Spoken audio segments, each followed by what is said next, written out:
Welcome back. Today we practice for 4 minutes. You've got this. I'm going to guide you each step of the way. And today our main goal, our North Star, is to step into the role of the conscious observer.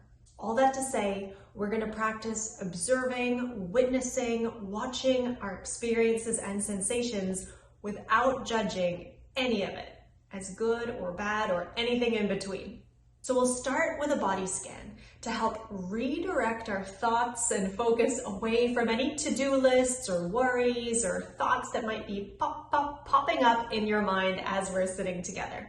Then we'll practice an even breathing ratio to get nice and zen before we switch to playing the role of the observer of our thoughts. For the counted ratio, we'll inhale for 3 beats, hold that air in our lungs for 3, and then exhale for an even 3. This is a beautiful way to elongate and reset the breath, which can be both relaxing and restorative, and also infuse your cells with a bit more energy and a bit more focus and pep if you need that in your day.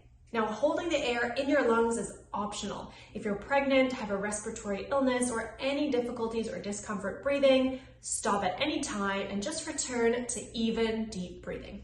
Now, I want to prepare you for the juiciest part where we're observing our thoughts. This is the part that drives most people absolutely bananas. And that's because of what some people call the monkey mind, which is just another way of describing a mind that is very active with all kinds of thoughts. Now, most beginners coming to meditation think that the whole goal is to clear the mind and get rid of all those thoughts and kill all those monkeys bouncing and jumping and screeching around up in there. But there will be no harming of animals, real or imagined, in our practice today. To quote the founder of Siddha Yoga, your goal is not to battle with the mind, but to witness the mind. So your only objective today is to practice witnessing those thoughts as they happen, no matter how loud or how quiet they are, just observing them as they are. No judgments. So if those thought monkeys are mooning you or throwing bananas at you and teasing you and making you feel guilty for not checking everything off your to-do list, let them be. Let them do their dance. Let them do their thing. Just watch them. Kind of like you're taking a step back and watching the movie of the thoughts that are happening in your mind. Now, this skill sounds simple, but it is deceptively hard. Maybe one of the hardest skills to practice, but the most valuable one. I can tell you honestly that it changed my life. We're practicing it in a safe environment today, sitting and observing our thoughts, but this skill translates into everyday life. Because if you can learn how to distance from your thoughts in real time and observe them before you get caught up in them, then you have freedom. You have a choice for how you want to react or act, or if you want to engage at all. And that skill has helped me show up as a more conscious and less reactive parent, as a more patient and collaborative coworker, and as a more accepting and loving friend. So let's do this. Whenever you're ready, find that comfortable seat. You can place your palms face down or up, and close your eyes now or lower your gaze to a fixed point a few feet in front of you. Settling in now and giving yourself permission to really take this time to come inwards. So start noticing your breath. This is a tool that's always here for you. Your breath is your anchor. Whenever your thoughts or emotions are running high, you can always come back to just checking in. So how's your breath today? How does it feel right now in your body?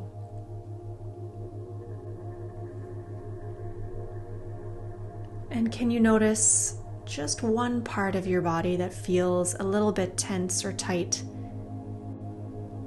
And on your next exhale, be intentional about letting some of that tension go.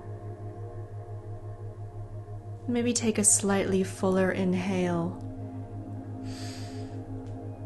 And through your nose or your mouth, You can sigh it out.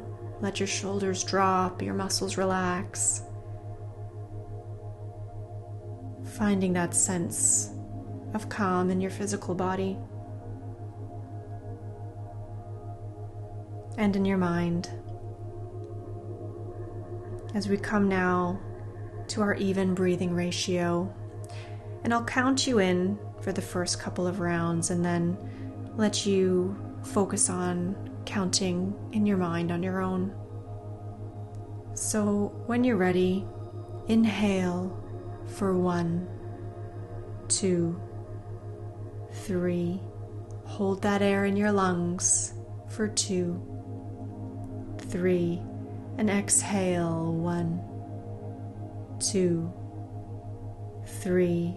Inhale, sitting up tall, filling your lungs with air, and hold it in, allowing the oxygen to really absorb. And exhale, contracting your abs, pushing that air out. Breathe in, hold that air at the top, and exhale through your nose or your mouth. Inhale again, nice even breaths. Hold that in at the top. We're resetting our breath now. And exhale smooth and long. And continue like this on your own, counting in your mind.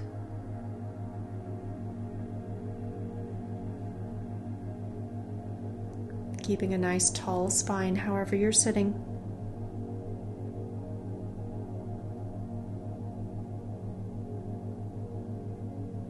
Letting your shoulders relax.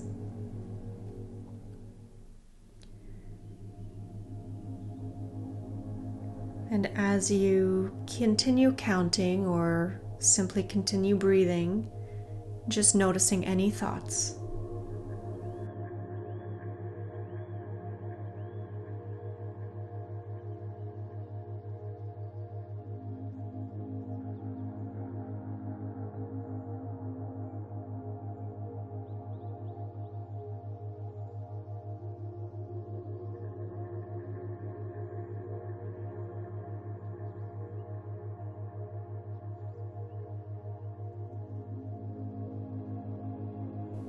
And keeping your eyes closed slowly whenever you're ready now. Finding a little bit of movement in your fingers, perhaps your toes, and slowly blinking your eyes open. Well done. I'm so glad that you are showing up for this and showing up for yourself. That is amazing. It is huge. It is important. If you enjoyed today, please click that like button. It's so meaningful to me and helps me stay inspired to keep going. How are the monkeys in your mind? One thing that can happen when we're observing our thoughts is we have primary and then secondary thoughts. So we might have primary thoughts like, about a to-do list or something that's nagging at us. And then we can have secondary thoughts about those thoughts. We can think, oh my gosh, that's so annoying. I keep thinking about my to-do list. I'm not meditating. I should be meditating. And that can create feelings of guilt or frustration or all kinds. This is how the monkeys multiply in our mind. And a quote that I love for this is, don't believe everything you think. There's such a power in letting go of all of those layers of thoughts because you are not your thoughts. Those thoughts can be useful to you, but you get to watch them and choose which thoughts actually serve you, which ones you might want to act on to add value to your life, and which ones are maybe just distraction. And that is the power of practicing the skill of stepping into the role of the observer. We're going to take everything we practiced today and rev it up a notch tomorrow. So I hope you're as excited as I am, and I'll see you in the next video.